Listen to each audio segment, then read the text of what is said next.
Hello viewers, நம்ம இன்னைக்கு ஈஸியான முறையில் வீட்டில் இருக்கிற பொருட்களை வச்சு அவல் மிக்சர் செய்கிறது எப்படிங்கிறத நம்ம பார்க்க போகிறோம்.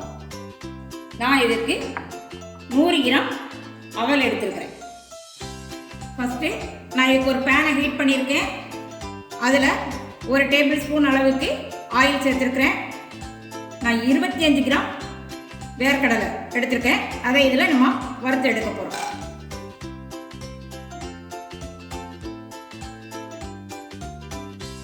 இப்போ இந்த கடலை இந்த அளவுக்கு வறுபட்டுருச்சு.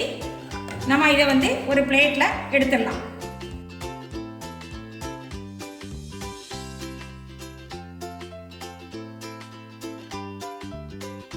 இப்போ நம்ம அதே பேனில் அந்த ஆயில்லையே நான் இதுக்கு 30 கிராம் பொரிகடலை எடுத்துருக்கிறேன்.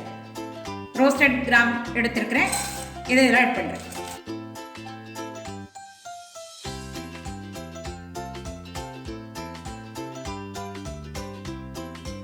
இப்போ இந்த பொரிகடலை வறுபட்டுருச்சு. அதையும் நம்ம இந்த பிளேட்டில் எடுத்துக்கிடுவோம்.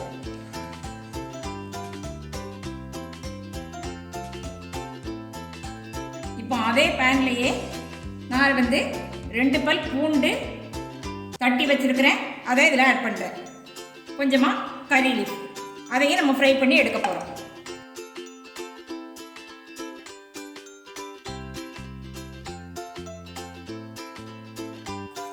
இந்த பூண்டும் இந்த கறி லீஃபும் ஃப்ரை ஆயிடுச்சு. இந்த அளவுக்கு பூண்டு ஃப்ரை ஆனால் போதும். ரொம்ப ஃப்ரை ஆச்சுன்னா பூண்டினுடைய ஸ்மெல் அதிகமாக வந்துடும். அதனால இந்த அளவுக்கு ஃப்ரை ஆனால் போதும். இப்போ நான் இதை எடுத்துடுறேன். இப்போ அதே எண்ணெயிலேயே 100 கிராம் நம்ம எடுத்து வச்சிருக்கிற அவலை ஆட் பண்ணி மீடியமான ஃப்ளேமில் வறுக்க போகிறோம்.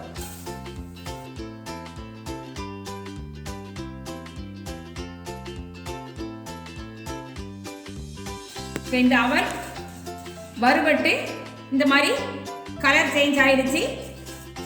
இந்த அவல் நல்லா வறுபட்டுருச்சு. இப்போ நம்ம ஸ்டவ் ஆஃப் பண்ணிடலாம். 1 நிமிஷம் இது அந்த பேனுடைய ஹீட்லேயே 1 நிமிஷம் இருக்கட்டும். நம்ம அதுக்கு பிறகு இதுக்கு மசாலா ஆட் பண்ணுவோம். நம்ம இப்போ இந்த அவல் ஃப்ரை ஆன உடனே நம்ம ஸ்டவ் ஆஃப் பண்ணிட்டோம். ஸ்டவ் ஆஃப் பண்ணி 5 நிமிஷம் ஆச்சு. அந்த ஹீட்லேயே கொஞ்ச நேரம் வச்சுருந்துருக்கோம். இப்போ ஃப்ரை பண்ணின இந்த கடலைகளை இதில் ஆட் பண்ணுறேன். கறி லீஃபு, பூண்டு, கடலை, இது எல்லாத்தையும் இதில் ஆட் பண்ணுறேன்.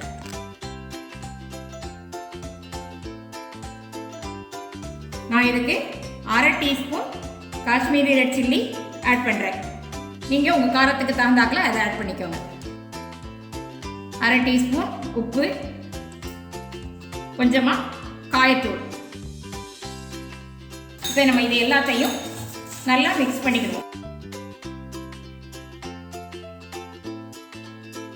நான் இதில் ஃப்ளேவருக்காக ஃபைனலாக ஒரு 1/4 டீஸ்பூன் பெப்பர் பவுடர் ஆட் பண்ணுறேன். ஆட் பண்ணி நல்லா மிக்ஸ் பண்ணிக்கணும்.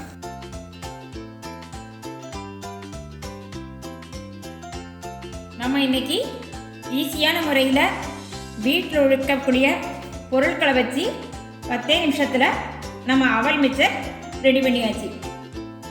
நீங்களும் உங்கள் வீட்டில் இதை செய்து பாருங்கள். இந்த வீடியோ உங்களுக்கு பிடிச்சிருந்தா லைக் பண்ணுங்கள், ஷேர் பண்ணுங்கள், சப்ஸ்கிரைப் பண்ணுங்கள்.